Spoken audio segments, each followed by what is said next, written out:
welcome back to the Awakening Philosophy Podcast. My name is Jed, and we are in the Socrates and Jesus, a Dialogue in Heaven book again today, because why not? It's a banger. It's such a banger. Wow. It is Sunday at the time of recording, as a Saturday night is a music night for me, so my voice is a little bit hoarse, but that's okay. The content of the book is worth reading anyway. So, we left last time with a question by Jesus. Hey, hang on a second. I think that accepting the limitations you have to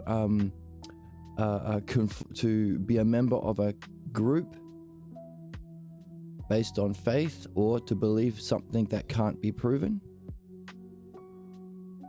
I think that's a good thing, because you are conforming to divine rule, and to be willing to stay within those limits of what is demanded by the leaders is to be a child of God. Whereas Socrates says, actually, accepting this to be a member of the Abrahamic religions, or to accept faith or belief instead of understanding, and also accepting these limitations on what you can and can't do and what you can and can't question, is sanctifying the shadows in the cave of belief. So taking what's by definition not true as true, and he says you pay a bitter price for playing the game of bullshitting yourself and pretending what is a shadow is true, just so you can be a member of a group. Now, we've also, last time we learned about what that group is. It's a group that claims to be able to dictate what God will do. So God is the servant. God will crush our enemies. God will support us. God will bless who blesses us. God who will curse who we curse.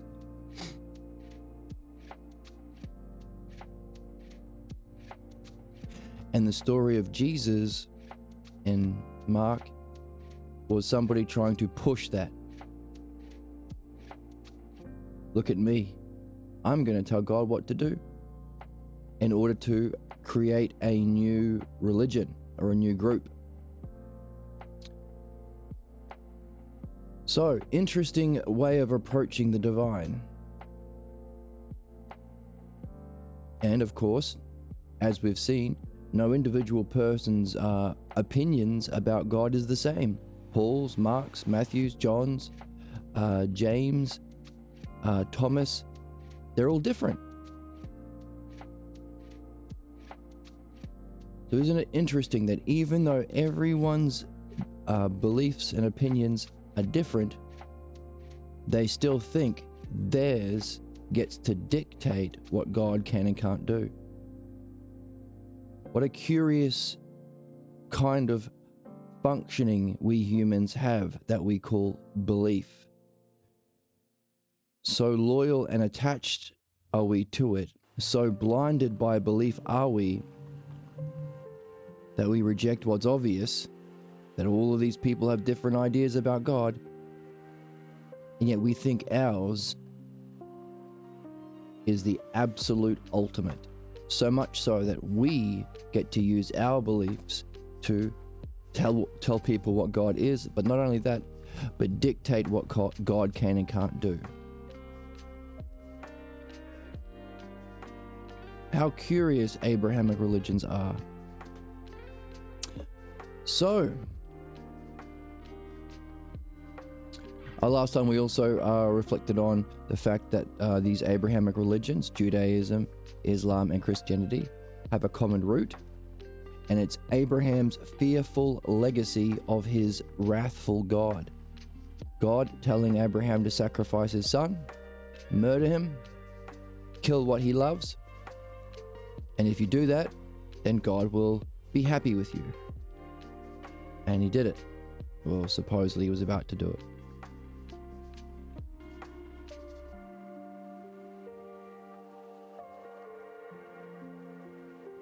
So, of those descendants of fierce believers, those were the ones picked by God.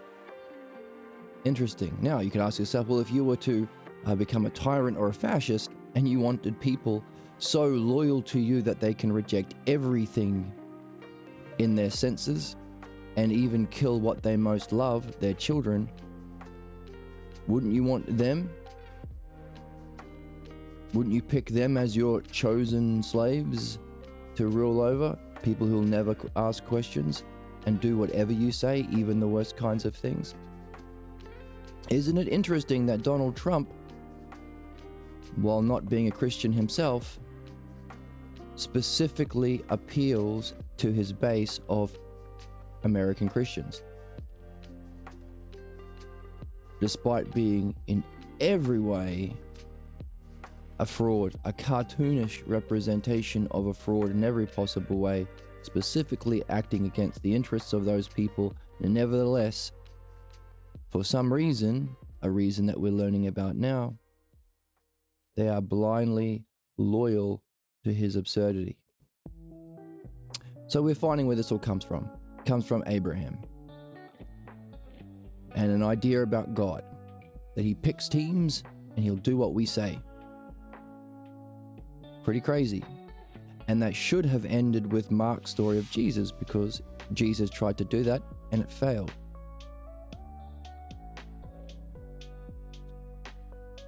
So, sanctifying shadows of belief as if it were truth, for which we pay a bitter price.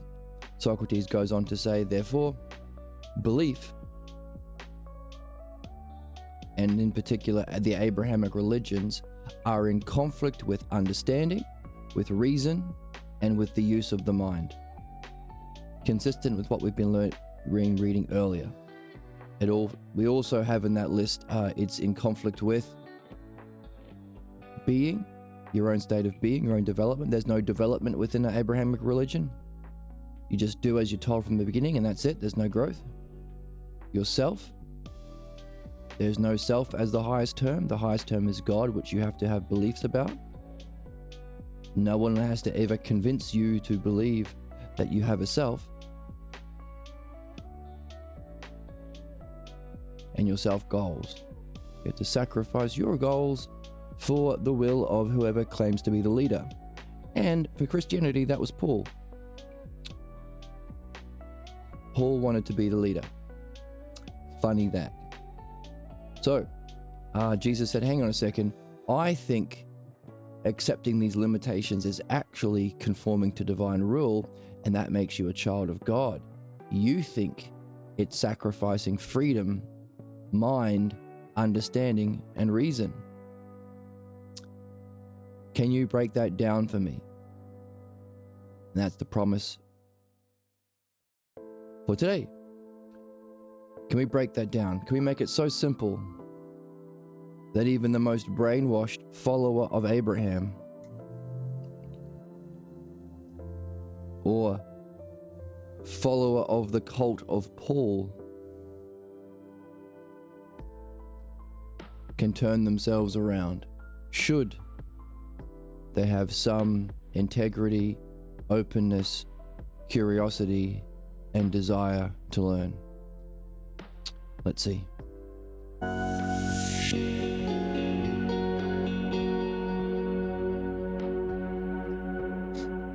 What a banger.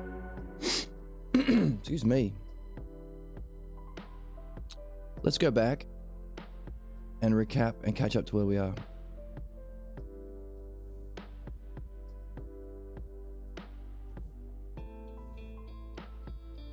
Right, so we started with the idea of dream work. Who, seeing as we've been seeing time and time again, the significance of reflecting on and understanding the messages from your dreams. They help in every way. In particular, they help you overcome your blocks and problems. psychological problems, inner critic, blocks to your vision, things that you are blind to that prevent you from reaching your goals, even physical ailments. Do you suddenly get tired when you're approaching your goals? Do you get headaches when something's important for you to do? Dreams will help you with those things. Also, dreams help you on the other side. Once free of those difficulties, those blocks, well, what next? What do you put on the throne? Now that you've dethroned the false idea of self, the false beliefs about reality, and the negative feeling states and other sorts of blocks that follow from that, now that you've dethroned that, you've got the pretender off the throne, what sits on the throne? In other words, dreams will help you reach your highest goals, and in particular, understanding, knowledge, and wisdom of self and reality. Reaching your purpose. So, all of the other people except for Paul, all of the Gnostic gospel writers, and of course Mark, reject Paul. And no one has this stuff about dreams, by the way. So it's very, very important, and it might be our quest, a specific quest we have on this channel, to bring back into the light the structure of dream analysis, the skill of understanding our dreams, the art, because it benefits. So Paul the murderer, and the denier of Jesus, came up with the story of human sacrifice, and the spiritual life was justifying your faith. If you sacrifice everything decent of what it means to be a human to blindly believe objectively harmful bullshit or faith, then your magic will happen, and suddenly all of your problems will magic away. Your sins will be forgiven. Of course, there's no learning there. You'll still have the same problems. You won't grow. It's stupid. The idea of sin is disgusting. That your problems are because you're innately bad. That's abuse. To ever tell anyone that, the idea of sin is by definition abuse. But also, it's fucking stupid. Doesn't help you solve any problems. But also what's terrible is human sacrifice. Barbaric and stupid. So, Paul was a very stupid person. And modern Christians follow the teachings of Paul, who specifically reject Jesus. That should be something we're talking about in our culture. Okay, and this idea of sacrificing for man's sins, Jesus, should have ended with Mark, because Mark portrays Jesus as saying he's been abandoned. There is no human sacrifice. And he shouldn't have done it. That's not sacrifice. That's abandonment. God, why have you abandoned me? Okay. So the story of Jesus isn't even a Greek tragedy, because there's no realization that he was wrong and his whole way of being is wrong. Normally, that someone who plays out the stages that Jesus went through has that in a Greek tragedy. But Jesus followed all the plans to fill out Elijah's role, going into Jerusalem on the donkey and all that stuff, which is linked to the image and teachings of David, his religious upbringing. Funny that. The religious beliefs we get from childhood when we're too young to know better stick with us. And we saw that earlier in the text, didn't we? When we understood just with pure reasoning the terms of the self-logos, the state of being of a believer. We also said, what happens if we don't have belief? In other words, what happens if you start with that upbringing and you leave it?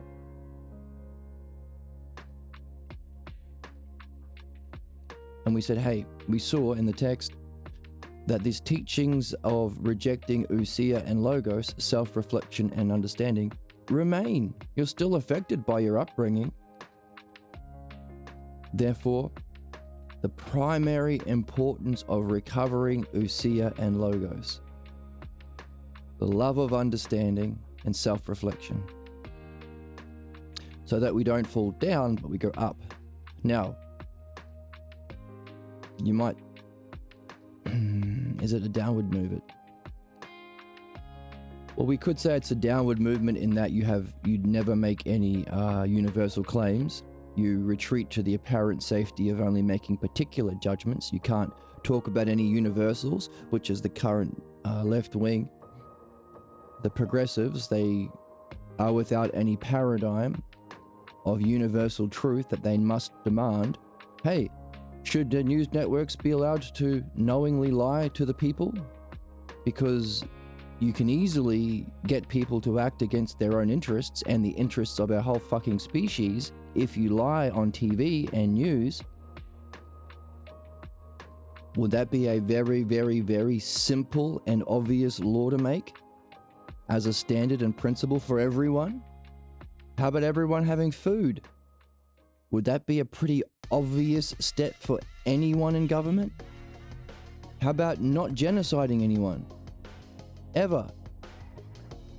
Very, very simple, universal principles that the left-wing movement or the progressives don't have, because while they've left MAGA, they haven't moved upwards. They haven't reclaimed ousia and logos. That's our job. To go from belief-based thinking, not into just leaving it, but into understanding-based cognition. That's the job for every human being. It's our moral imperative because beliefs cause problems and cause injustice to ourselves and others. But also it's our civic duty because we need to see the significance of understanding a paradigm of universal beneficial principles that can always be applied. Therefore, it's not a matter of politicians' whim or a matter of a priest's or preacher's whim whether or not they decide to do something terrible. No, never. Just as it's not a matter of a pilot's whim whether or not he crashes the plane, or a surgeon's whim whether or not he does the incision below the blockage or whatever. That's never ever allowed. Therefore, we have a civic duty to say, hey, fuck off. No, I'm getting a bit passionate. Cut it out, you doofuses. Rulership is never a matter of opinion and beliefs. Ever. It's simply understanding and living and creating laws based on truth. A true paradigm that is understandable through logos. Ousia, understandable, knowable, apprehended directly through wisdom. So, that's the job. Loving the logos. Uncovering that way of being of Philodainoia. So Paul had a vision that all mankind can be a more inclusive Judaism. So we see the roots of Christianity being this conflict between Hellenistic thought, understanding what it means to be rational and good, and belief, in particular, Jewish belief. That's the interplay. And as we're seeing, the reaction that humans have is going to be somewhere along that continuum from belief and understanding. Belief to understanding, or Judaism and Hellenic. Paul wanted to bring together the circumcised and the uncircumcised. Bring together the circumcised and those circumcised in the spirit. So Jewish people apparently have to do circumcision, and you can also be circumcised in the spirit. What a weird guy that Paul is. So he wanted all of mankind to be Pauline Jews, modern Christians. Okay, and then there's a question about whether or not we already know there was no resurrection story. The magical raising from the dead didn't happen, was added to mark hundreds of years later by the church, which would, undermine the ending of that story, the tragic or pathetic tale. Oh no, actually, he wasn't abandoned. Magic happened and he floated up into heaven. Didn't happen. Understood, agreed upon by all scholars, added hundreds of years later by the church. Just a big bunch of make-em-ups. But we get chocolate eggs, so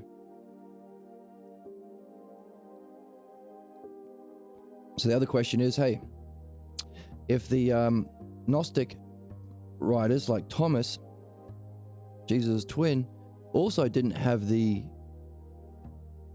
arrest, trial, and crucifixion, did that even happen? That's a question we're carrying. Okay, the core belief in the tradition is Abraham's willingness to do as God commanded. That was the beginning of the model of sacrifice. That's what it's based on, sacrifice. Sacrifice. You sacrifice stuff for me. Give me your money. Kill your son because I want to. Go to war for my resources. Abraham, sacrifice. Look closely at the roots of their teaching and you'll surface their problematic model. How did the God of Abraham choose the people to be his people? Abraham feared not obeying the commands of God, that he will be willing to sacrifice his first son, so to his followers obey the laws and become his people. God was pleased with Abraham's willingness to sacrifice his son, that he formed a clan of worthy, fierce believers. Abraham, descendants. They were his chosen people. And all of that bullshit, all of the bullshit we hear from religious, justifying the genocide in Palestine, murdering of innocents all over the world, all of the worst, most terrible shit that we see in our world, here it is. You have the right to conquer and possess the land of others. God will curse those who curse you and bless those who bless you. And God is a servant. They use God as a goddamn attack dog. If you bless us, God will be happy about you. If you curse us, God will be mad. And we get to take all your stuff and kill whoever we want. This is insanity. But it's important to understand its origin. So, but God became a servant of his people. This God announced that he will do unto others what others do to them. Are the Jews doing genocide as what was done to them? Funny that. God becomes his people's ally and pours his wrath. I said attack dog, but here it's an ally, so being a bit nicer in the text. This God becomes the people's God, and his highest vision is they become the rulers. So, what's the ideal for mankind? Nothing that we've been talking about with understanding and knowledge and solving all human problems, creating a utopia, and then asking what next. Perhaps being an ambassador in the cosmos. Cosmos, a race that has gone through the absolute worst kind of functioning any animal can go through. Current humanity, belief-based savages, zombies, going through what it takes to go from the worst to the best.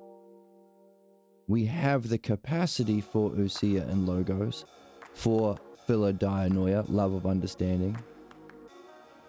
And if we go through those steps, perhaps we will become the ideal ambassadors or leaders within a cosmos. We weren't born into wealth and privilege. We had to work to go from the worst to the best, which is actually also, as we've seen in the text, the story of Achilles. Someone going from the worst to the best. So, the highest vision is actually for these guys just to rule over people. To be absolute tyrants is the highest vision of God.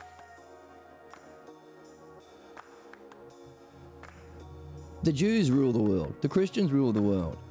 The Muslims rule the world. The Scientologists rule the world. The Mormons rule the world. What utter garbage. What narrow-minded, short-sighted, horseshit way of thinking.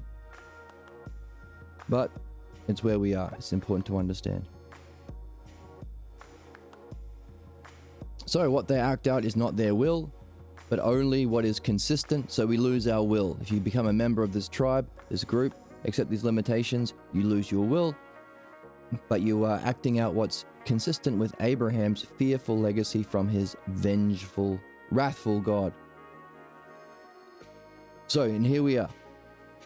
Jesus saying, hey, you might think that this is a loss of freedom, but I consider it a conformity to the divine rule and to be staying within the imposed limits by Paul, Abraham, and all these other terrible fascists that follow is actually good. Yes, do what they tell you to do, because that makes you a child of God.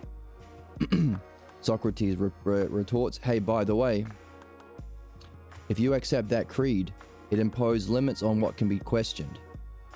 Always bad. One pays a bitter price for believing truth can be reached by, if our job as human beings is to reach truth, what's their method? Sanctifying the shadows in the cave of belief. So he's calling back to Plato's cave analogy. The shadows, the false beliefs and images from childhood, cast onto the physical world of appearances, from society and parents, religious figures and culture. The cause of man's ignorance and suffering, to sanctify that as if it were truth. Okay, let's try and, that might be the case. Welcome, chatter. But I don't see how we'd be talking about this. How does that relate to what we're reading? Maybe you can help me understand where your mind is. So, to accept belief,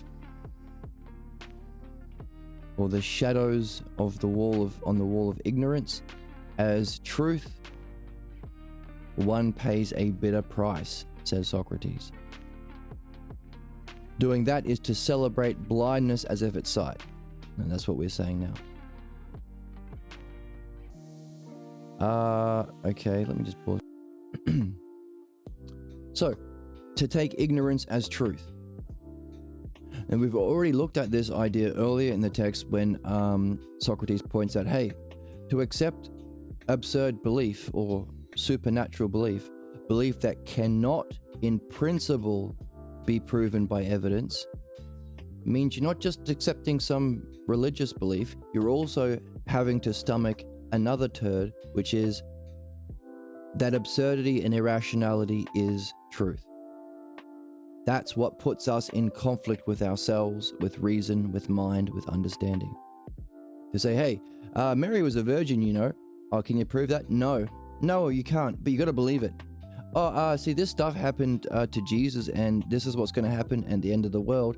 Really? What's the evidence and proof of this? Oh, none. But if you don't believe it, you'll go to hell. That puts us in conflict with our own selves and mind. And here we are seeing the same theme. If you say, hey,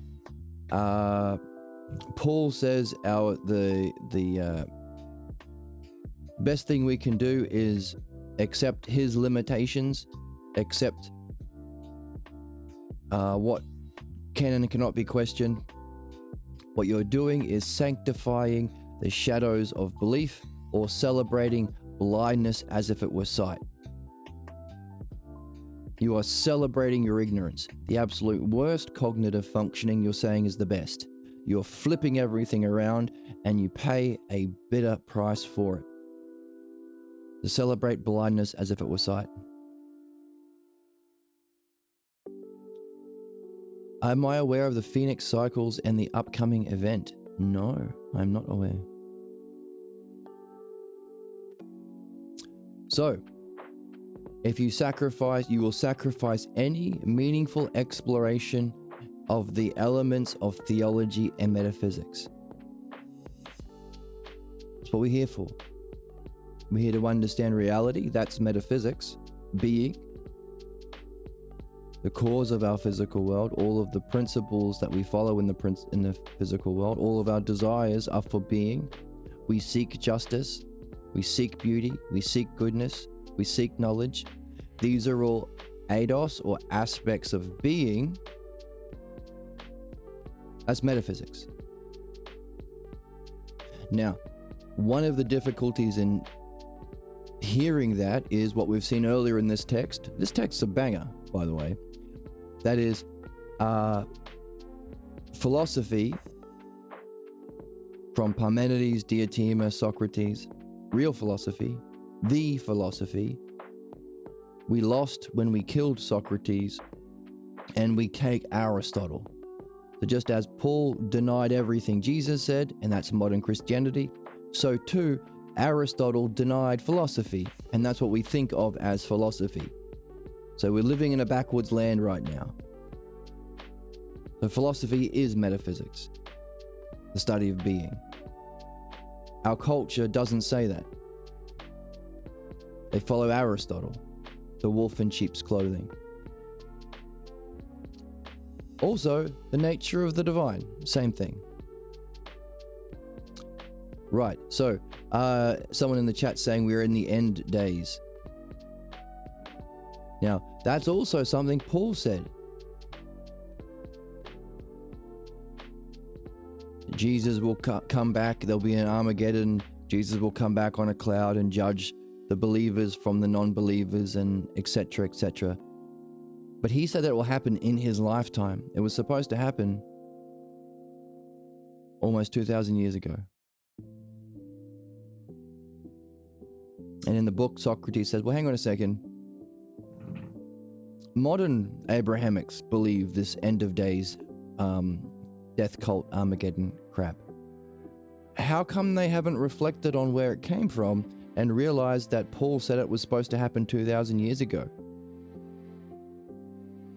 Jesus didn't answer that in the book.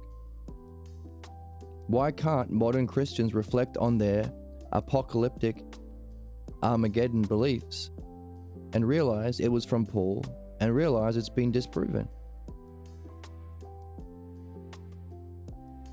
Now, the implications of them not being able to think for themselves and reflect on their own beliefs to be a child of Abraham means that the people in power, influenced by this, are actively trying to create the end of the world.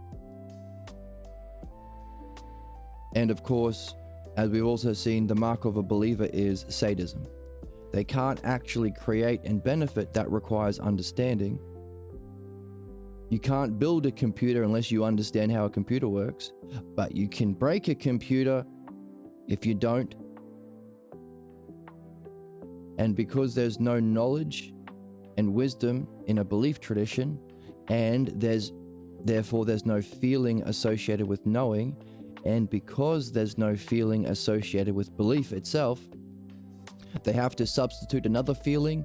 So this idea of sacrifice that marks what it means to be a believer, sacrificing what you love, killing non-believers, trying to convert others, breaking things, destroying things. The feeling associated with breaking things, which you can do as a believer, becomes the substitute for actually creating and healing and helping and wisdom. Therefore, just as we are sanctifying the shadows of ignorance within the Abrahamic traditions as the highest standard of truth, so too do they sanctify the feeling of creating harm and hurting people and torturing and murdering people as what it means to be a believer. That's why we always ask, why is cruelty the point for fascists? Why do MAGA want to hurt people? Why do the Nazis want to hurt people? Why are the billionaires not solving poverty? Why are they making things worse? Why do these billionaires, why are they gutting health services and children's lunches and Medicare. Why is cruelty the point? Because that's what it means to be a believer. Internal conflict and substituting the feeling of doing harm for knowledge, because the actual experience of knowledge, metaphysics, or theology, because it's immortal, it's the divine, has a feeling. The experience of eternity, of reality, is bliss. It's unmistakable. It's non-physical, but it's not an object of belief. Therefore, sadism. Okay, a bunch of opinions. Okay. All right. See, if the thing about opinions is, unless there's a shared text that we're reading, then people will either already agree with your opinions, and the chances for that will be zero, because everybody's opinions are unique and different.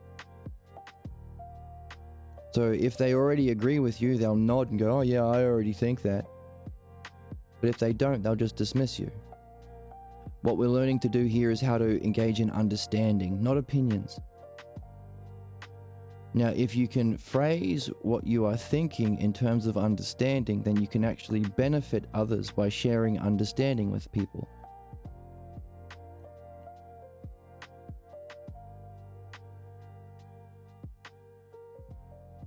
So what we are doing is we're using understanding to understand the nature of cognitive functions.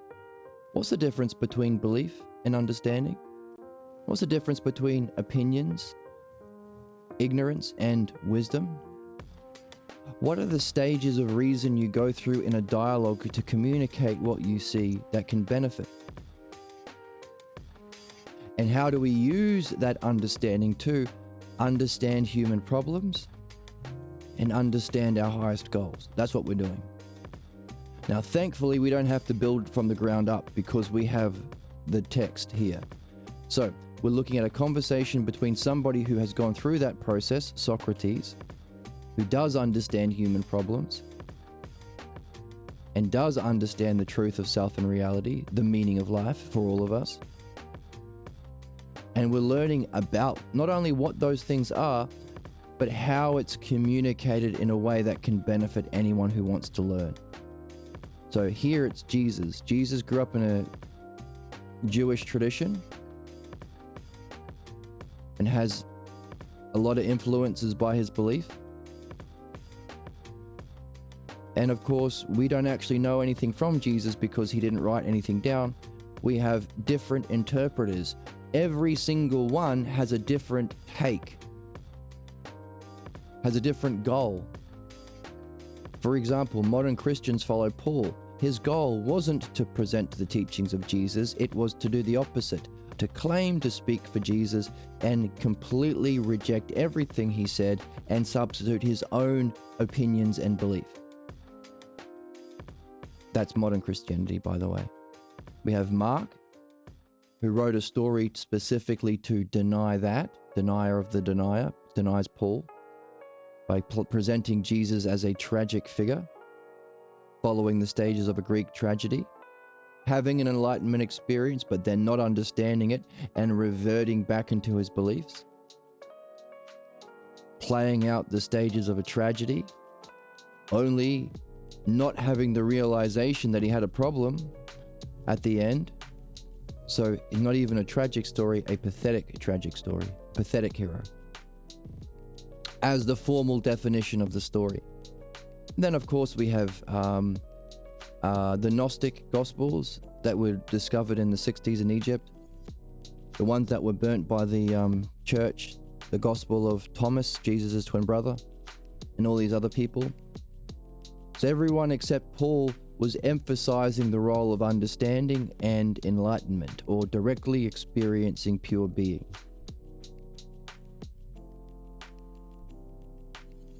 So what we're discovering from that is there seems to be an archetype or a standard, a universal objective standard. We all have the capacity for reasoned reflection. We all have the capacity for knowledge, or ousia, which means we can turn around and experience being itself, the brilliant light of pure being. We all have the capacity to understand that and develop wisdom.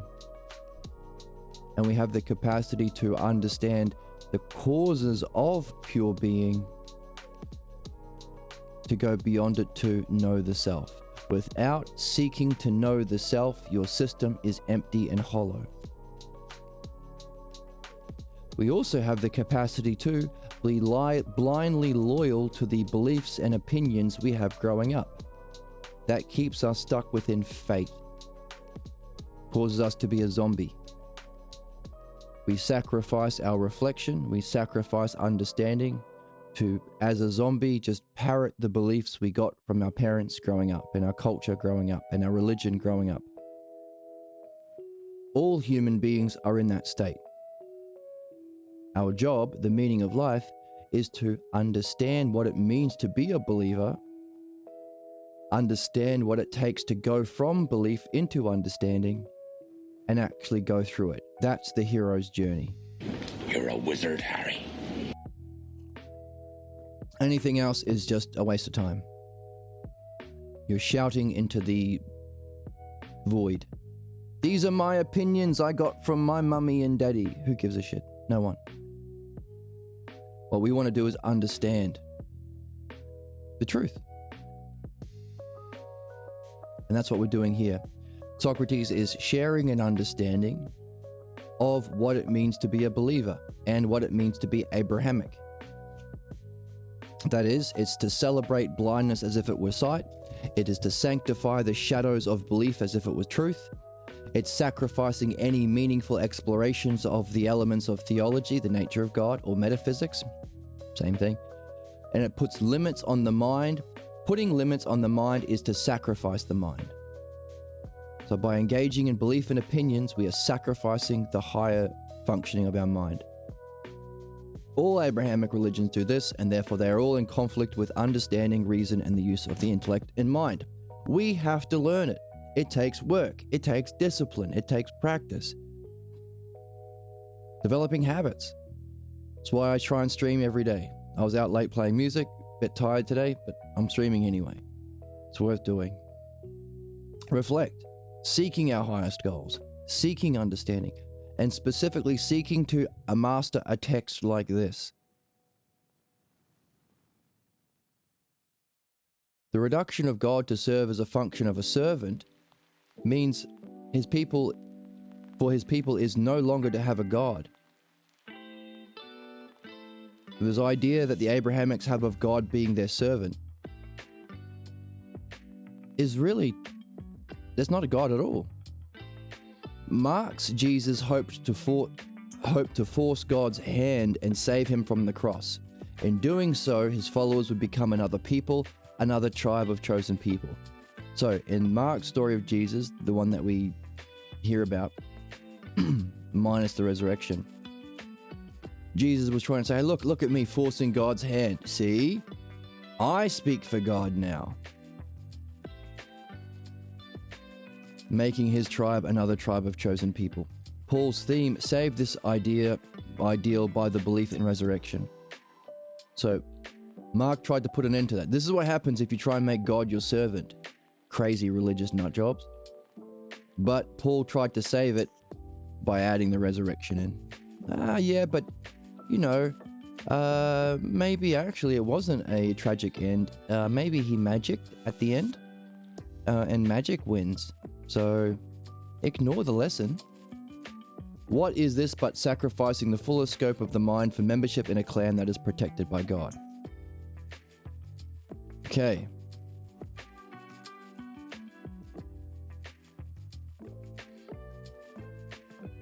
Now here is where we are in the text. Are we? Why is it not highlighted then? Yep, here we are. Okay, so Jesus said, okay, use this idea of limit frequently. You and I can smile because we know limit is one of the Lego blocks of understanding. We've seen Socrates use limit in particular parts of the text, but also now we are seeing limit coming up in the whole. Let's break that down. So understanding uses metaphysics, the thing that believers sacrifice, which is the study of being, the aspects of being, using it, employing intelligence itself intelligently to reason through time. So while being experiences all of the eidos all at once outside of time, understanding is sometimes called the reflection of eternity through time. In other words, we can step by step reason through these parts of, or not parts, aspects of being. That's understanding, which is fascinating. Because it means you can't. One of the things we're seeing as a repeating theme of this text is having an experience of eternity can be harmful. Well, not harmful, but can have a dangerous consequence if you do not understand it. That's the story of Jesus in Mark. People who have near-death experiences, people who have mushroom experiences, they think they know it all now. They don't have understanding. So there is a vital significance of the role of understanding in reaching it as a method, but also making sense of it after you've had it. Notice, after you've had it, not in the middle of it, because in the middle of it, you're experiencing it as a oneness. And we saw that earlier in the text when we were describing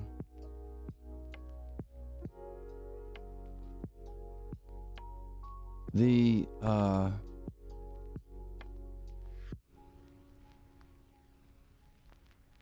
function is in time,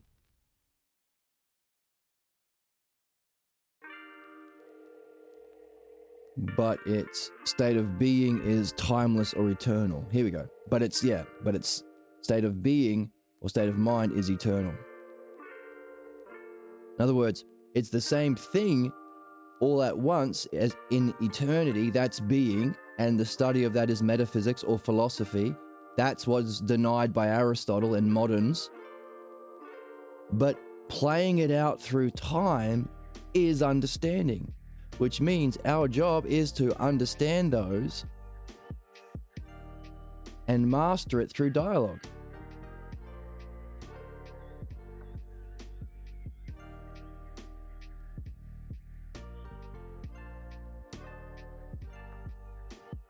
And that's what Socrates has done. So for instance, at the beginning, so we can take this as a whole, the conversation as a whole. A conversation started off with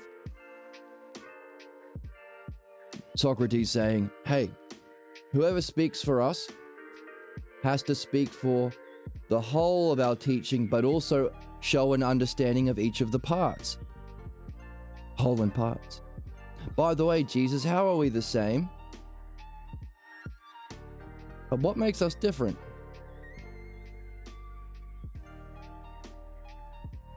How are we like each other? What makes us unlike?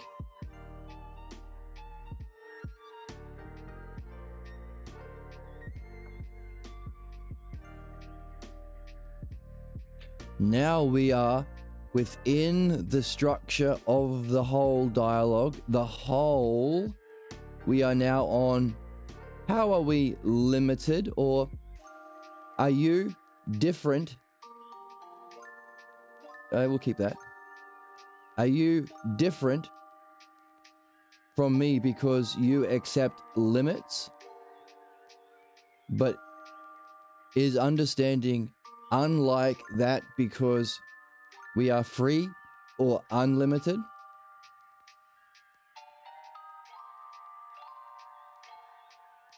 So here we are in the text as a whole. But also, we saw these same aspects, building blocks of understanding. By the way, Eternity is the whole of eternity, all of the parts, unified as a oneness, experienced as bliss, apprehended as the brilliant light of being, known through pure ousia, the whole of all the parts.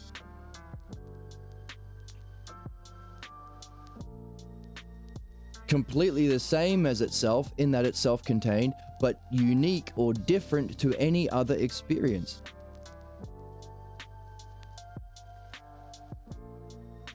It's completely unlimited as it includes everything, infinity in all directions.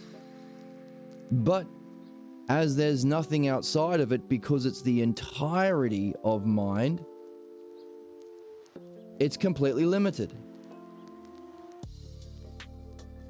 In other words, being or metaphysics, the thing that believers don't study, but the thing that we are supposed to be fucking studying, if it weren't for the human cognitive faculty of belief that keeps us as zombies and slaves, and the tradition of Aristotle that rejects metaphysics because we killed Socrates before he was able to teach midwifery to his student Plato, and therefore Plato couldn't midwife Aristotle. It's our bad. This is metaphysics. Metaphysics also gives us the understanding needed for understanding. Metaphysics is the understanding too of understanding. You could say understanding therefore is the shadow or the reflection of what is timeless in time. By the way, timeless and in time are another, therefore, two fundamental building blocks needed to understand this. You could say this eternity is completely timeless and that it's eternity, but it contains everything or the entirety of all possible evolution, so it contains the entirety of time as well, together. Therefore, the providence of our dream maker is able to help us because it knows our beginning, our middle, our end. It knows our past. Therefore, our dreams have figures from our past, points to problems from our past. It knows the present in time. It also knows your future, timeless. You can have prophetic dreams. Thus, the super duper significance of understanding your dreams. But the intelligence that must be drawn upon for providential functioning of dreams is this: timeless and time, limit and unlimit, all at once, unified as a oneness, unified perfectly, harmoniously, beautifully, beauty itself, perfectly and necessarily ordered in the way it must be, justice itself. Therefore, it is also the necessary paradigm for any beautiful and just functioning in our physical world. Therefore, our civic duty is to recognize this and demand a direct apprehension of being and an understanding of metaphysics for every political and spiritual leader, because our job is to have a just world. The corruption and injustice is simply not having this and letting believers and Abrahamic believers play out their ignorance. Our job is to wake up to this. But what's fascinating is metaphysics, or understanding the aspects, not through opinions, through primary ideas. Everything you see is a whole and made up of parts. Everything is either a whole or a part. Everything you've ever seen has been the same as something else, in that it's a thing, but it's different in that it's a different thing. These are the primary building blocks of thought and the primary building blocks of reality itself. They are not opinions. They're not beliefs.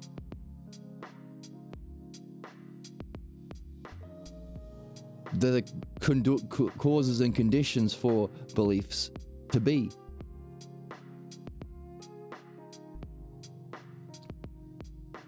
And they are knowable. Again, it's not a belief. It's an experience of knowledge. It's ousia. But what's knowable is reflected in time into understanding. So if we want to know how to think well, how to reason well, how to dialogue well, how to understand our dreams well, we need to have metaphysics. The thing that Socrates is saying is rejected by being a believer, by being Abrahamic, accepting limits and removing your freedom. That's where we are in the text. In other words, the text as a whole is following the paradigm of justice and reason and intellect. It's an intelligible work. That's why we read it. It reflects reality. It reflects the name for the intelligibility of reality is intelligibility of reality. The name for that is the Logos. So we, in this channel, all the books that we read are books that reflect the Logos, that follow the Logos. The author has a mastery of the Logos. So we're not reading Aristotle, we're not reading Hegel, we're not reading Kant, we're not reading Paul, we're reading Socrates and Pierre Grimes. That's pretty much it. In that, they are masters of the Logos. They've gone there, they've done this. They've been to California, they can give us good directions.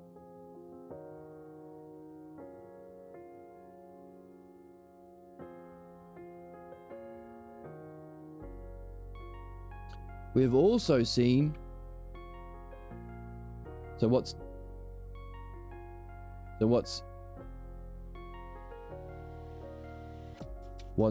timeless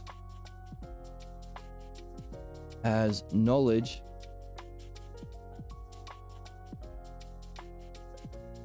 in being plays out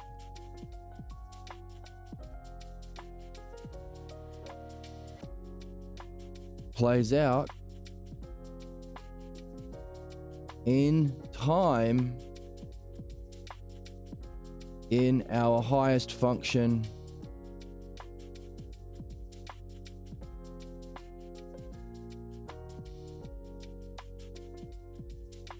running out of space on the board. Move this way. There we go. So what's timeless as knowledge in being plays out in time in our highest functioning in the realm of becoming, the physical world. The physical world.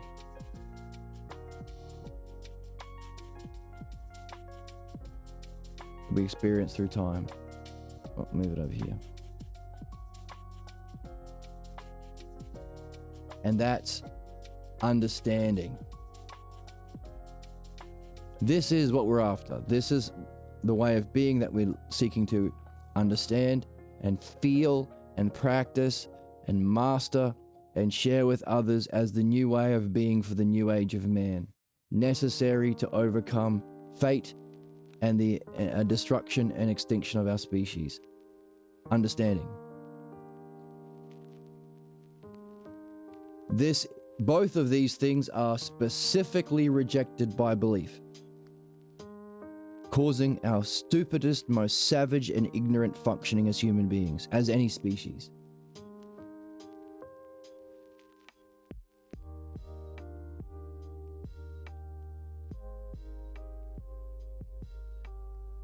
We're learning about it from the text, and we're learning about it from the way the text is structured and the thinking of Socrates, someone who himself has understanding, has a mastery of the Logos. This is where we are. We're at limit and unlimited. But we've also seen these very same metaphysics or eidos or aspects of reality reflected in the parts of the text when we were trying to understand what it means to be a believer. What's the feeling state of a believer? What's the kind of soul that they have? Did we say that they had to accept a limit?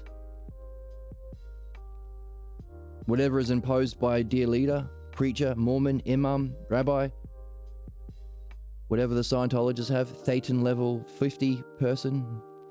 Everyone has their hierarchy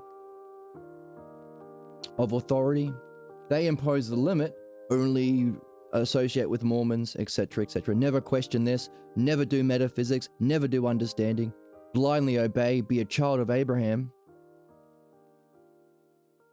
But they know within themselves that if they can leave this, they will have a freedom that they don't get by having to accept the limits of their thing. They are in conflict, therefore, between these two terms. Equally so, they are promised to be a part of a greater whole by accepting these limits, but they are in conflict because they still feel like they're a small part. They are supposed to be the same as everyone else chanting Kumbaya, but they know that they're different. No one has the same beliefs about the religion as anyone else. No one reads the book. They don't know how to read. This is learning to read. They haven't learned how to read. They're all just carrying different opinions from childhood. So they're all different and they know it. They are all like each other in that they accept limitations, but they're all different and unlike because no one's unified, no one's the same, everyone's opinions are different. Some Christians hate Jews, some Christians support Zionism. Some Christians hate the gays, some think that it's fine to be gay. They're all different, they're all unlike. So, within the part of the text, it also reflected intelligibility. So we see there's a remarkable intelligibility or understanding in this work. That's why we read it. We're also learning that, hey, not only by seeing this and reflecting on the text in this way, are we learning the material, we're also learning how to understand. We're learning understanding, what it means to be a good person, to be able to use understanding to dialogue the way Socrates is with Jesus. But not only that, it's a win-win-win-win-win. It's a win-win-win-win-win-win-win-win-win-win-win-win. Win-win-win-win-win. It's a win. It's a win. A win-win-win-win-win. A win-win-win-win-win because we also are learning about being. We're learning about knowledge. We're learning about enlightenment. This is enlightenment. This is the light of being. That's eternal for everyone. The divine light within all of us, or of all of us. And as we've been learning, understanding this is metaphysics, but it's also the spiritual method. All other yogas are taking a part of what we're getting as a whole as the understanding of spirituality. And of course it is, because it's the only one that has understanding. And if it's understanding, it's not a spiritual tradition or a philosophy, it's the spiritual tradition. It's the philosophy. Because it's understanding, and understanding's for everyone. It's like you say, hey, what's your philosophy on how to fix an engine? No, there's just the engine, that's it. Anyone can be a mechanic. It's not special or sacred or only for a special group of secret mechanics. Yes, we are the secret mechanics. We wear the robes and we go to Freemason. We are the Freemason mechanics. Omba, omba. That doesn't happen with mechanics. It only happens with this because we have not yet realized that we are cavemen in belief, in conflict, and in immaturity and irrationality in respect to this. Why don't we just understand self and reality?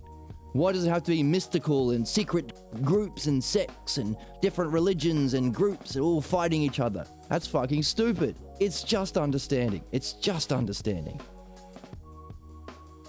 Just understand it. Hey, welcome, Golden. Welcome, welcome. That's what it means to be rational.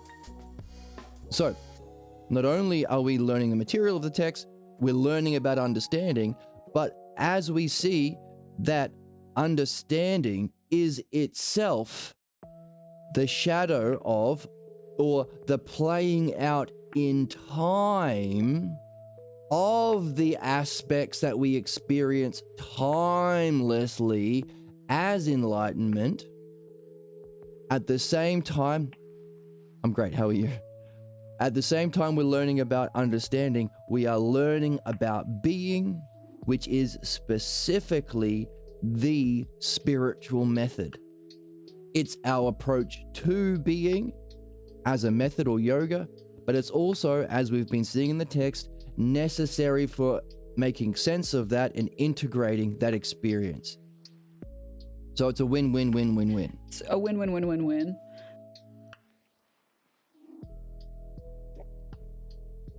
Because these play out in time as understanding in the whole and the parts of ourself and the text,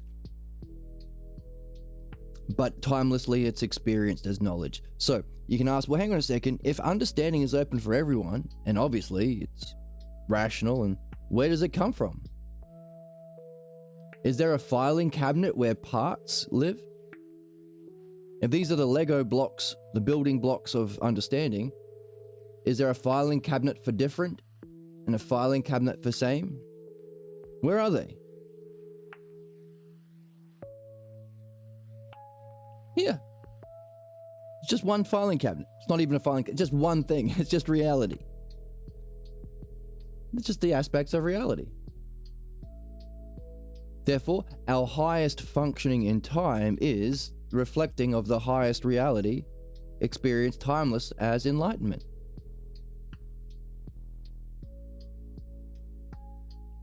Which leads to the next question.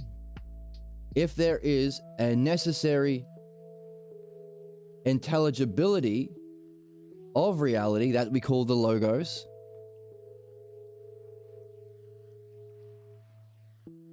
giving us the profundity, so this is experienced, the logos is experienced timelessly, as the logos is experienced timeless as beauty itself, the paradigm of justice itself. There has to be something ordered beautifully, arranged justly. That's the logos, experienced timeless.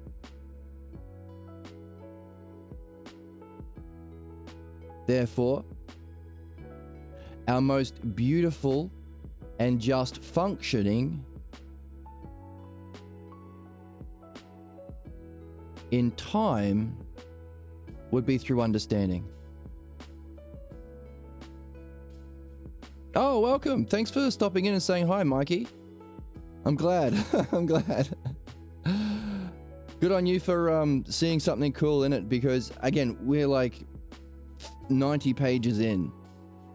So if you can recognize good stuff in here without having gone through the whole thing, then you're on the ball. Good for you.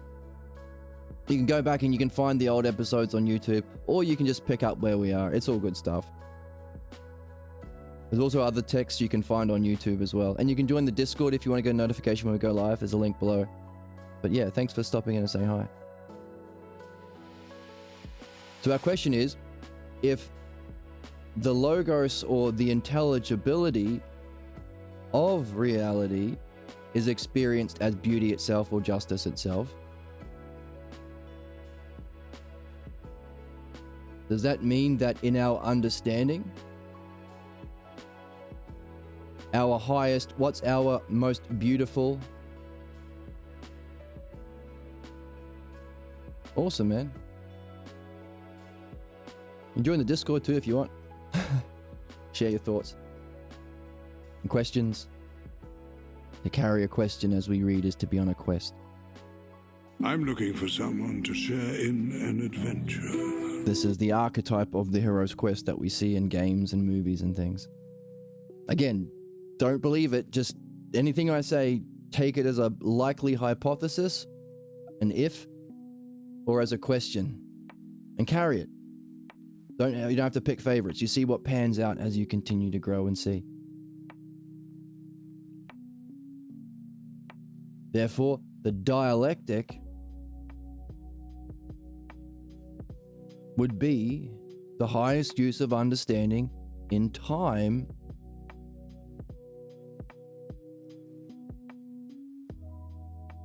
when applied to beauty and justice.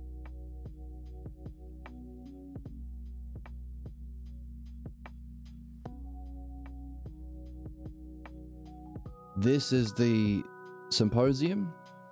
How do we use understanding and the dialectic to reach beauty itself?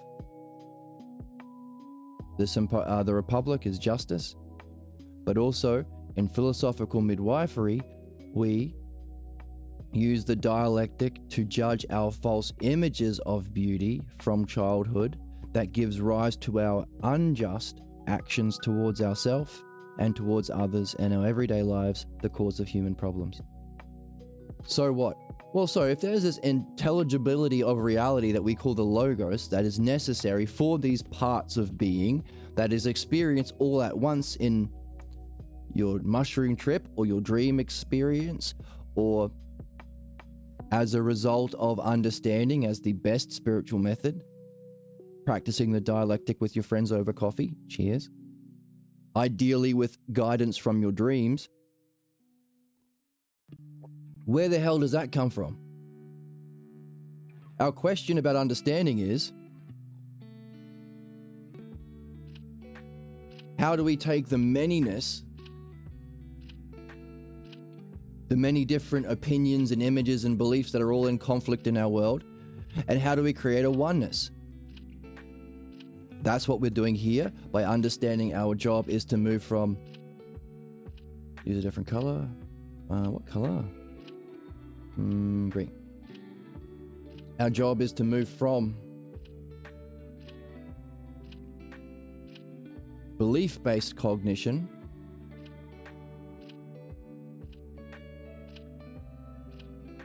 which is characterized by a conflict between each of these aspects of understanding, each of these ideas, eidos, into understanding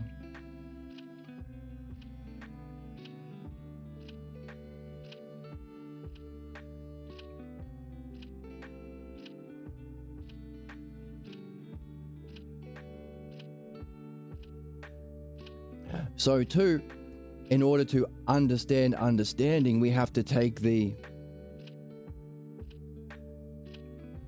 manyness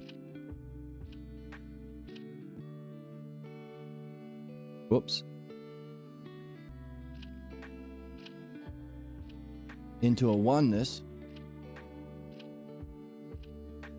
In other words,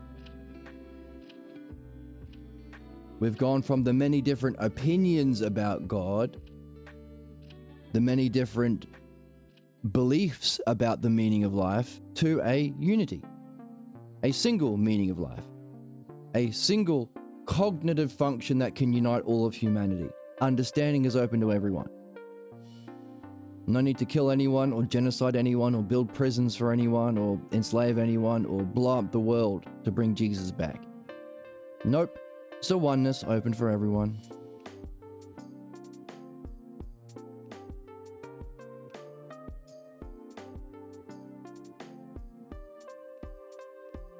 So too, can we bring the manyness or the parts of understanding into a whole, in our mastery of it, in our way of being? But also too, here we've got by the way, the movement from physical world appearances, many beautiful experiences, many beautiful people and streamers, 2, asking a question, what's the one? What's the beauty itself? What's the cause of beauty?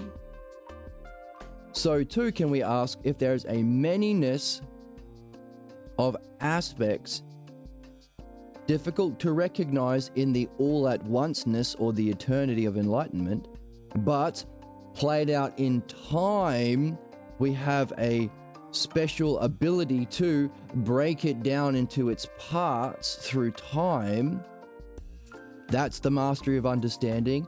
The recognition, we apply understanding, dianoia, not to understanding how many beans there are in China, but to understand this.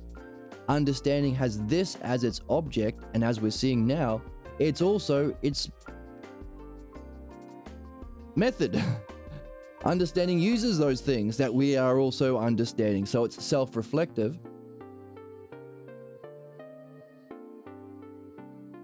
So through understanding, we are learning about its logos or manyness. So our question is, therefore, in the same way that we go from physical world opinions and senses to metaphysics or philosophy by asking, what's the one that causes the many? What's beauty itself? What's justice itself? What's beauty itself, so I can have a paradigm that me and my partner or beloved can follow together through understanding to perfect our soul and reach enlightenment, and then from that develop excellence? The method of the symposium, love and logos as true intimacy, matchmaking of such people is a part of the art of midwifery, by the way. Such relationships can give birth to works that will rival even Homer and Hesiod, says Socrates. What's that beauty itself that both people can have as its model that you can seek towards? Otherwise, in relationships, you're going to be in conflict between your own personal beliefs, trying to make your partner like your parents. So too, hey, how come we still have Nazis? How come you're allowed to lie on TV? How come MAGA is a thing? A political party that doesn't have the interest of the people in mind and therefore isn't a political party? In other words, why don't we have a standard of justice that we are all understanding and demand of every single political leader? What's that? What's the paradigm? What's the objective, knowable, and understandable truth of what justice is, so that we can arrange individual souls and our society in harmony with it, so that we are not living in conflict with the laws of reality, which will only bring destruction to our planet and our species?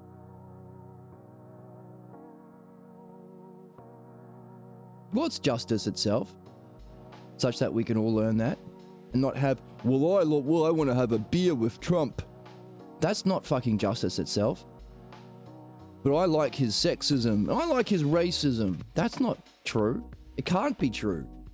Because it's not universal. Because you're already harming women, or you're harming people who don't look the same as you. So it's not universal and it's not beneficial. It's not a paradigm. We can't allow it. Therefore, whether we're seeking the ideal in our relationships or the ideal in our world, we're asking the question, what's the oneness behind the manyness? The manyness can cause conflict when not unified into a oneness, which is the movement from sense perception living to metaphysics or philosophy. The movement from Aristotle to Socrates. Modern philosophy to real philosophy.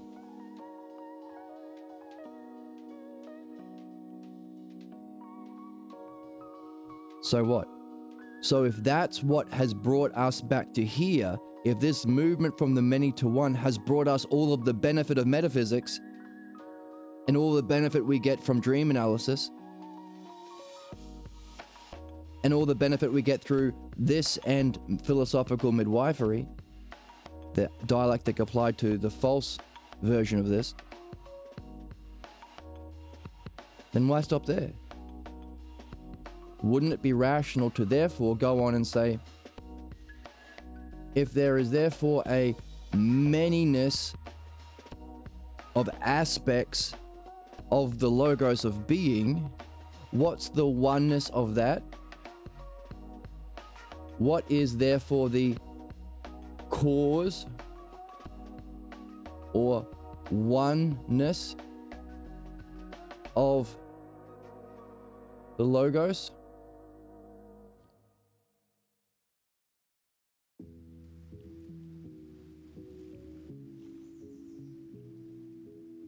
Is the manyness of beings? Where's that come from?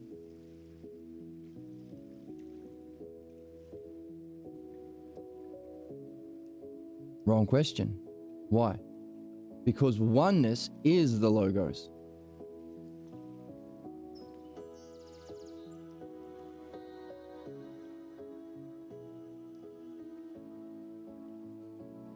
The intelligibility of reality is another way of saying, well, intelligibility has two parts. It's knowable, which means it's an experience of knowledge, which means it's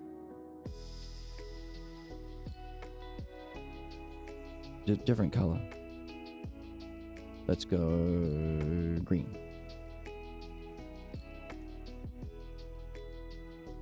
To behold it as knowledge means you have to grasp as a oneness for behold, or let's just use knowledge. Nous is the Greek word.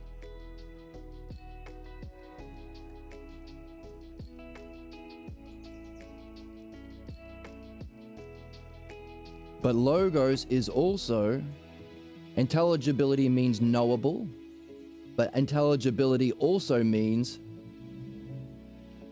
understandable. To unify through, I'm running out of space. Let's move this over here. To unify through understanding. So we say love and Logos, philodianoia. In other words, we use understanding interchangeably with the Logos. The dialectic is the structure of understanding, and the terms are the Logos.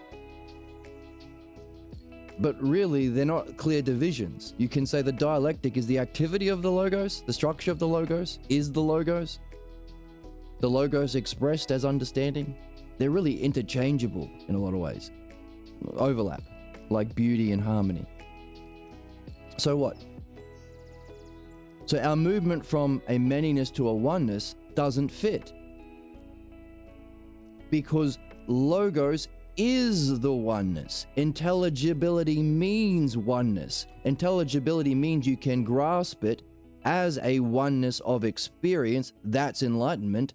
But also, in time, you can unify things through understanding. I understand my problems.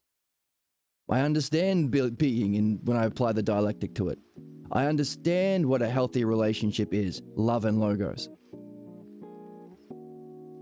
I understand how to ride a bike. I've unified the parts into a oneness. So Logos is the name of intelligibility or oneness. So we're not going from a many to a oneness.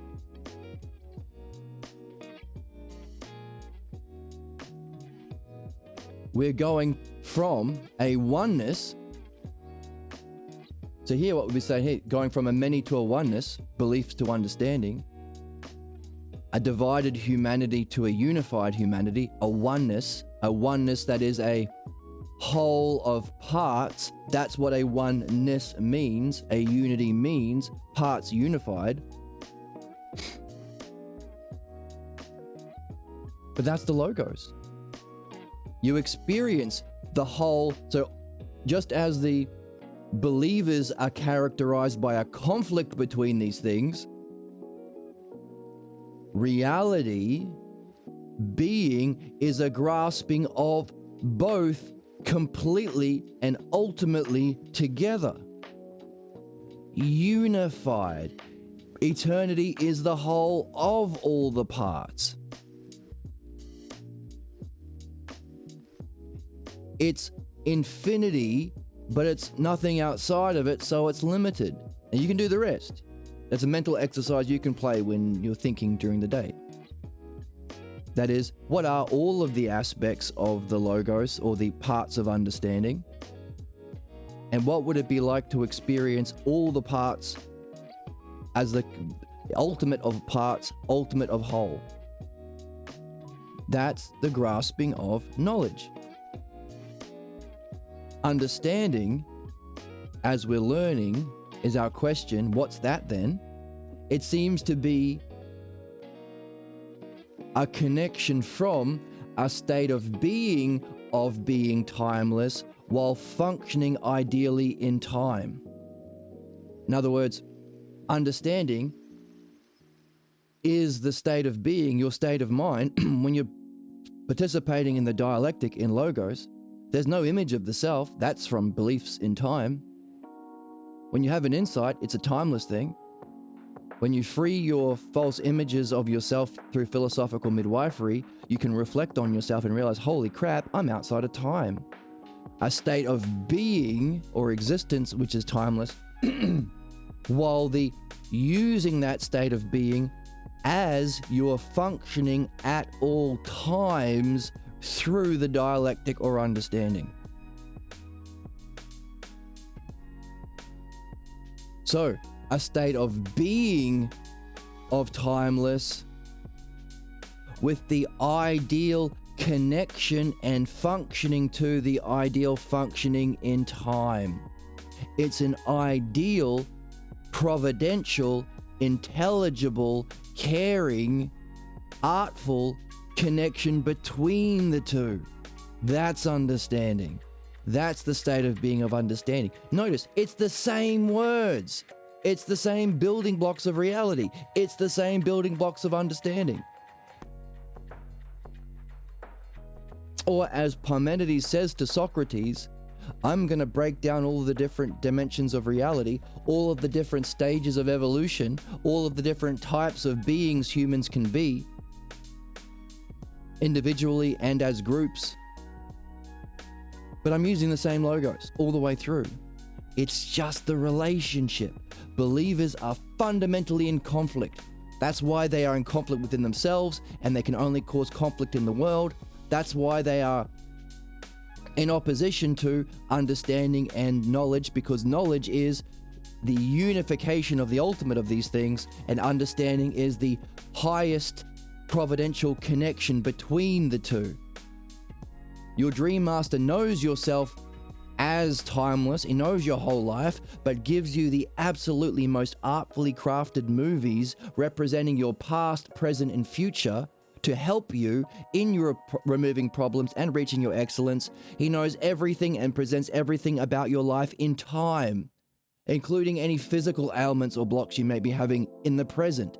And it will show you where it comes from in your past and why you might be having it now, and how that illness or headache or whatever it is you're experiencing will play out towards your future, either to block your goal, or should you understand the relationship between your time, your past and your present, your childhood beliefs and your development into understanding, open you up to a greater future, your purpose.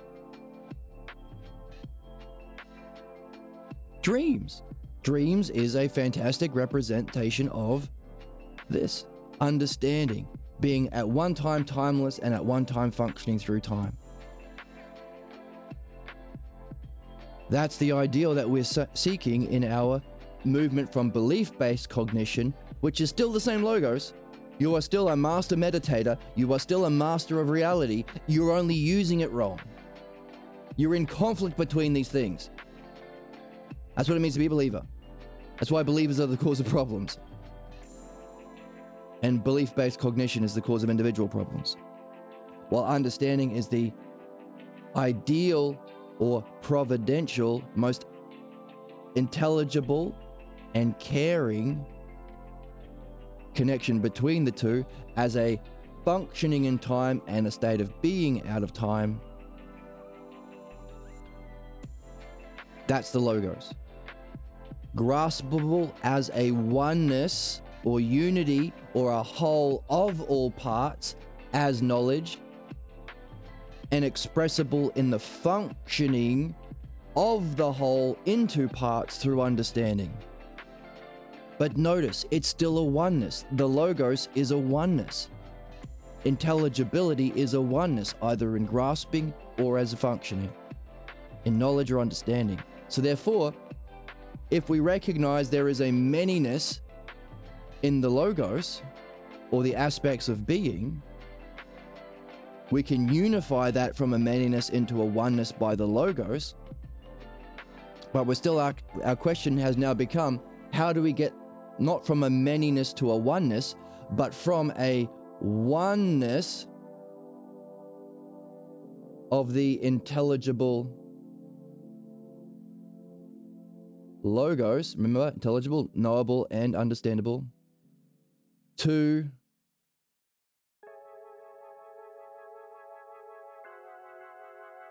what's the necessary condition for a oneness?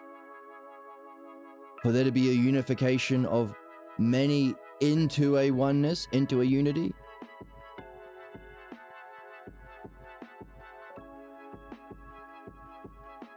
For your shirt to have blackness, there first has to be the principle of black. For there to be an intelligible logos of oneness as the fundamental paradigm known for justice that every political leader must have,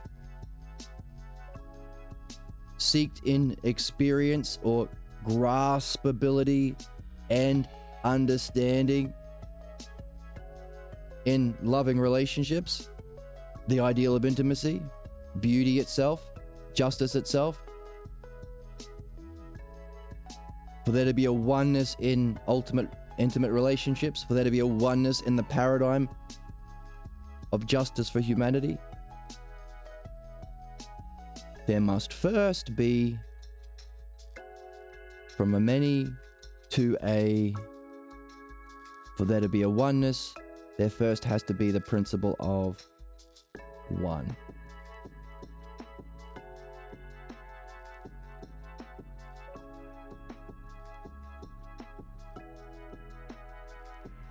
Therefore, we've unified all of reality, both in the intelligible realm of being, that's experienced as the enlightenment experiences, the penultimate, and our highest functioning in reality. We've applied that to understanding the cause of human problems, belief-based cognition, using the same paradigm, the logos. What causes problems? A conflict between the logos. What's our highest functioning? The perfect relationship between the aspects of the logos as a state of existence and functioning. What's the highest experience? A unification of the ultimate of the logos. In other words, you can unify into a oneness all of reality, including human problems, with one word, the logos. Therefore, what do we love? Logos. Love and logos. Philia. Love of understanding. What's the ideal human relationships? Love and logos. But if logos is the principle or paradigm for all of these things, all healthy relationships, all beautiful relationships, all just functioning in the world, understanding all human problems, where the heck does the logos come from? If the fundamental principle of all of reality and all of what's needed in the unfolding of the reality and in our mastery of it to return in our evolution, in our growth, and our return to being, not just a one-off mushroom trip or a near-death experience or NDE or whatever. No. With a depth of understanding and knowledge together we call wisdom, so that you can completely go through all of the stages to know its highest element, what would be the highest aspect of being, its logos, the fundamental principle of the intelligibility of everything else that follows.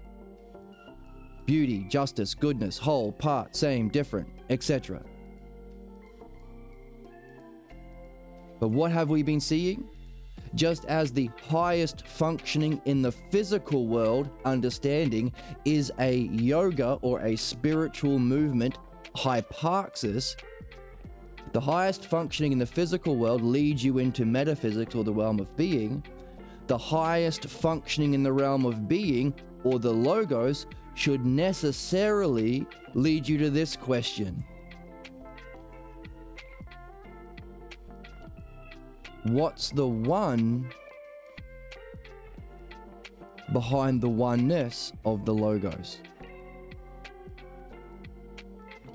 The wisdom, the understanding, and the apprehension of the highest aspects of the physical world in the logos of dialectic or understanding, and in the recognition of the highest aspect of being, the logos, must have a kind of function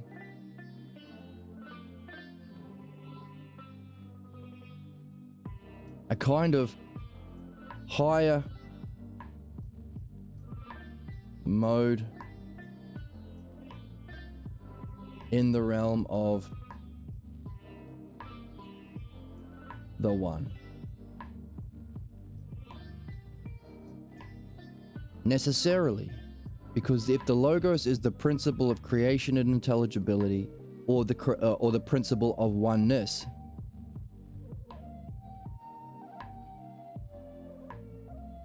the logos has to have some inherent quality within the one, or the self.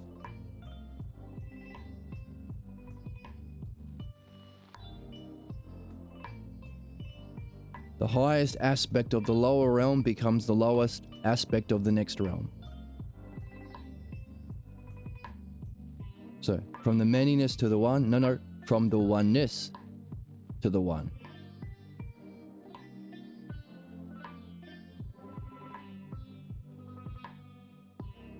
So our question is, what's the one or the self? And equally so, in what way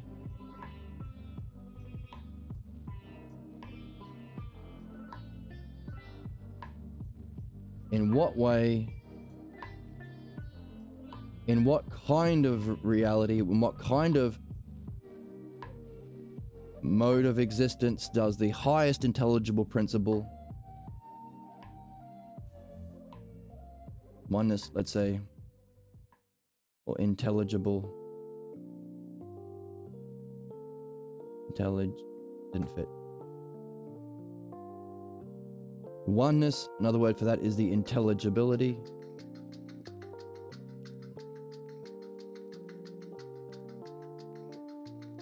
Or the logos.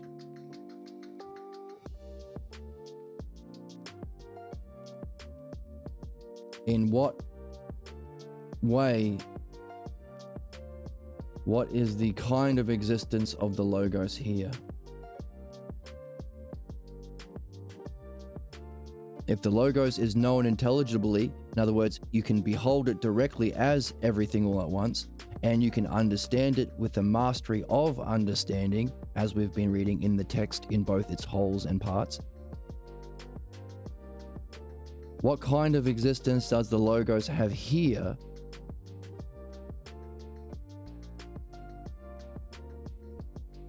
Or what is the cause, the logos, or the cause of the logos, such that it caused an unfolding into the logos?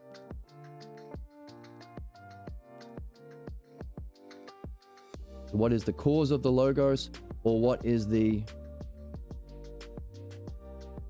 mode of existence?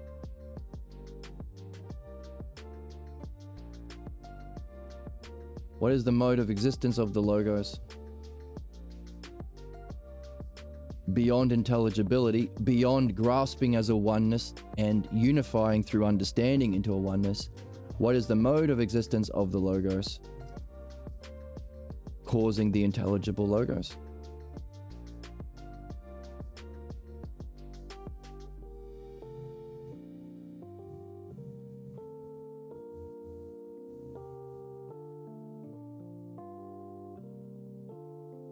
Just as what is the one?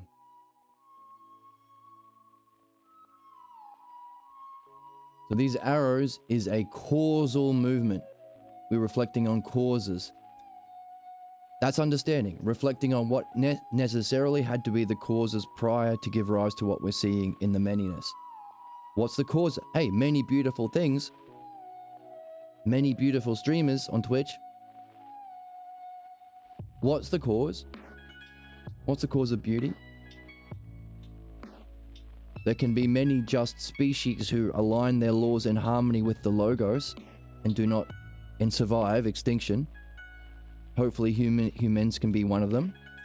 But what's the cause of that paradigm of intelligibility we call justice? What's justice itself? What's the one thing that every politician must have an understanding of? None of this folksy, well, damn near I reckon my folksy home belief says that, you know, a nickel's worth a dime if you pray to a penny. So I think we should take healthcare away from people. What the fuck is that? Folksy, common sense belief bullshit. No, only understanding of the paradigm. Like every other goddamn profession, you idiots. Wake up. What's the cause? What's the necessary one that gives rise or causes the manyness? So this is a cause, a movement through causes, causal reflection. So what's the cause of the intelligible logos? What's the mode of existence that causes the intelligible logos, the knowable and understandable logos? Just as what is the mode of existence of the one? That is its cause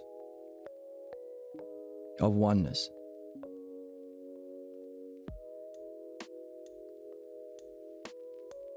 Those are the two fundamental questions that we have as philosophers or human beings doing our job.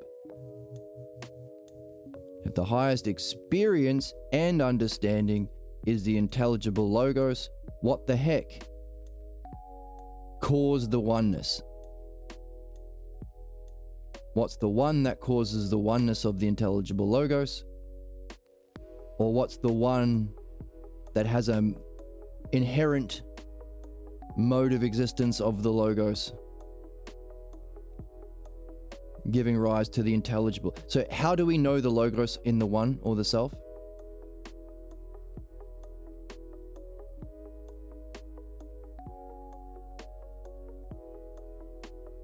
In philosophy, Parmenides says, you know this higher one? That's also the self. So our question, what the heck is the self? What the heck is the one? And what the heck is the mode of existence of the logos beyond the intelligible logos, allowing for it to be the cause of the logos? These are the three big questions that has come to light in our reading. So these are the big ones, super important ones that we can carry with us as we read. So, all of that is rejected by sanctifying a fundamental conflict between the aspects of the logos and a fundamental necessary limit imposed on believers. What's the limit? You are not allowed the logos. You can't ask questions. You can't have understanding, and you definitely can't have the grasping of logos and being. It's a rejection of the logos. You're still in it. You're just in it in a shit way. Like saying everyone gets to have a gun, but no one can learn how to use it. America. Everyone can get a car, but you can't learn how to drive it. Chaos. You are still in the logos. You can't not be in the logos. You are just in conflict of the logos and you're not using it properly, because believers always necessarily, by definition, have to reject the functioning of the logos in time, understanding, and the graspability of the paradigm out of time in knowledge. You can't have this, that's ousia. You can't have this, that's understanding. Both are rejected by being a believer, but you're still doing it anyway. That's why it's so fucking stupid to have belief or religion. You're still thinking anyway, it's just think poorly. You're still living a life playing out your idea of self and reality anyway. You're still doing a dialectic. You're just being told, do it poorly so we can fuck with you. That's religion. Oh, but you can feel superior. That's the promise. You can be the worst human beings in conflict between the aspects of the logos. That's the cause of human suffering and problems and sadism. But you get to, I'll tell you a fucking story that makes you better than another person. You're the chosen. You get to pretend reality, the divine being, is your bitch. That's religion. Last night I was out playing music, and there's always these terrible, gross people saying all their stupid religious belief.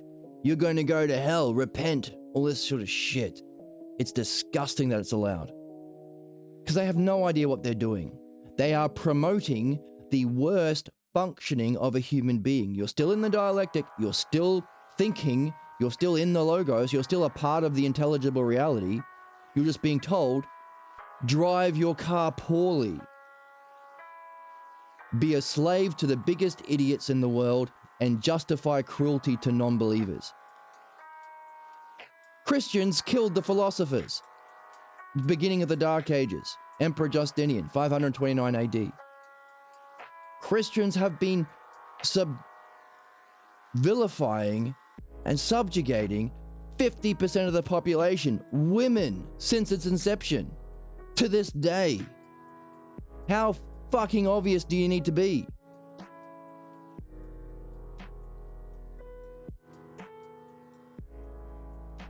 What we have done is made it objective, understandable, unified in understanding, undeniable. That's our civic duty, to explain in an undeniable way that belief-based functioning was obviously the cause of conflict, by definition is harmful. Yes, the most stupid and brainwashed will fight for their right to be sadists. That's the nature of addiction. Doesn't make it good. We are addicted to our cruelty and sadism, to our savage caveman roots, belief-based cognition. We have a moral and ethical duty for ourselves and for our role as citizens in the world to understand this as best we can and communicate the need to go from belief to understanding, because we're still in the car, we're just driving it poorly. And if we drive it well, we can gain a mastery of its use in time. That's understanding. Experience it, grasp its intelligibility out of time as eternity. That's the paradigm. That's the enlightenment experience. Both together is wisdom, so we can add that here. What color? Purple. Both together in the text was given the name wisdom.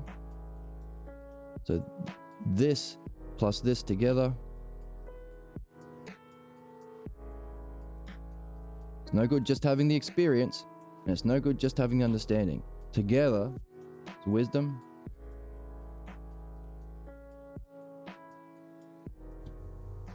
But not only can we have a state of existence that doesn't have to change, is eternal and outside of time, therefore a way of being that can transcend even our physical existence, and a way of functioning that can help everyone all the time, but we can give rise to this question. If the fundamental principle is a oneness of the intelligible logos,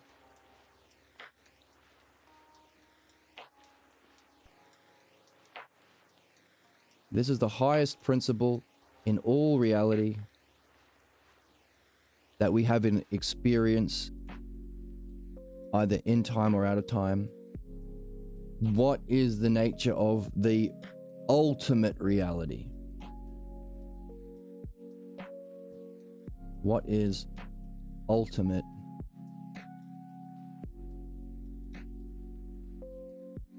reality? That itself is a kind of existence that gives rise to the intelligible logos or oneness.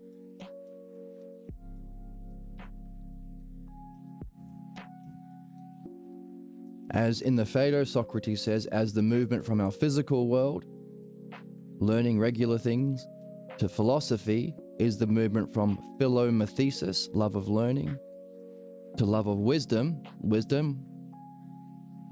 If that's both, then we can say the ultimate intelligibility of the logos is wisdom, because it's the functioning of understanding with the being of knowledge. That's wisdom. Then the movement from philosophy, love of wisdom, to this question, Socrates says that's the movement from philomathesis, love of learning, to philosophia, love of wisdom, philosophy, to philophronesis.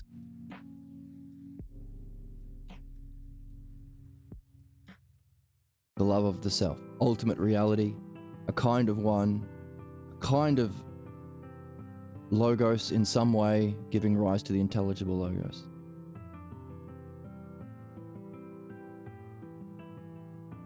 In the text that has the question,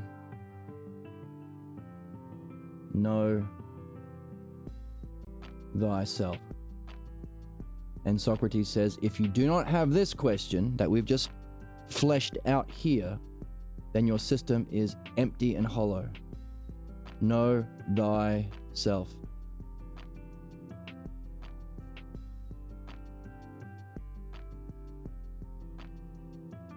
That's what true philosophy or philophronesis is.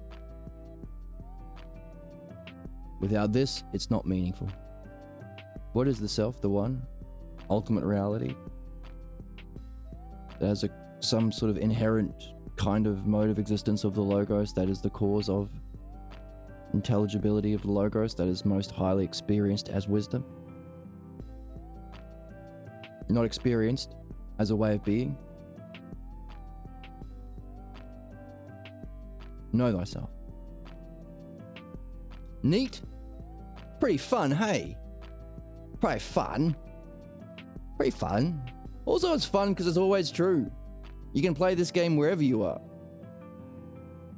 So long as you are in being or becoming. Well, any planet, any time, any dimension. You're just playing with the building blocks of the logos. Making sense. In the best possible way.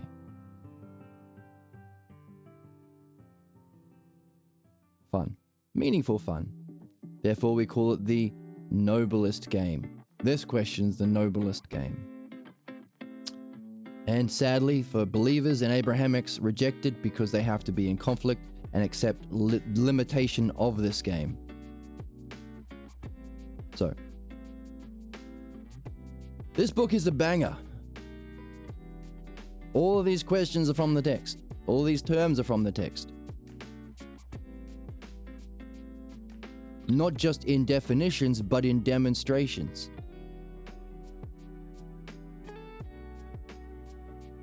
In each of the parts and as the whole. And it seems right now that we are asking the question here. But just as we used all of those together to understand believers, we used them together to understand what it means to be understanding. We used them together to understand what it means to be knowledge. And then we have the same question, how the heck do we use these ideas to reach the self or the one that is beyond either their most beneficial use from one to another or all at once? That's the question of the self. So too does the text itself begin with Socrates asking this question, and then this question, and then this question, and now we're on to this question. So we can map the intelligibility of the logos within the whole of the text as we go. So, Let's continue to do that as we read. We have recognized we're up to the stage of limit. Jesus is like loving the limits. Oh, I think it's great to have limits because it means you're the chosen people. And now we can laugh at him because we've done the work. And it's fine to laugh at ignorance.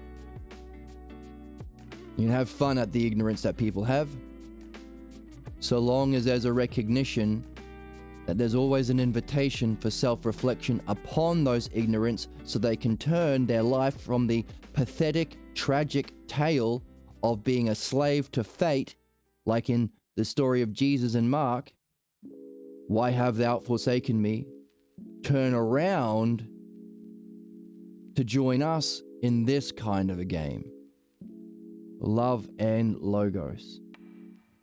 The necessary way of being of the new age that can bring into a oneness each soul and our whole race. Philadelphia. Everyone can play. So it's fine to make fun of those bound by ignorance.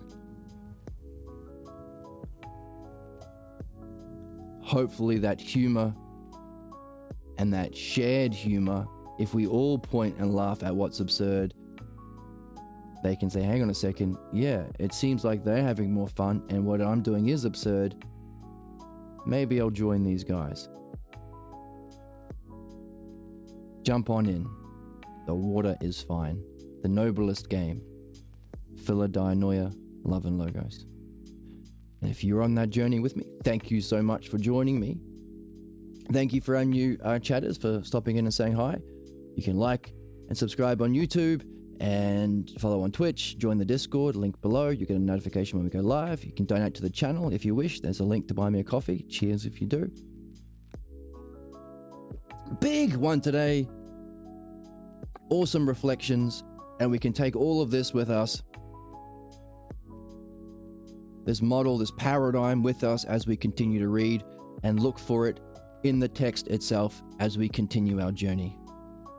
Thank you once again. Oh, and pay attention to your dreams. That's one thing we haven't put in this model of everything. Model of everything, or the model of the intelligible logos, dreams.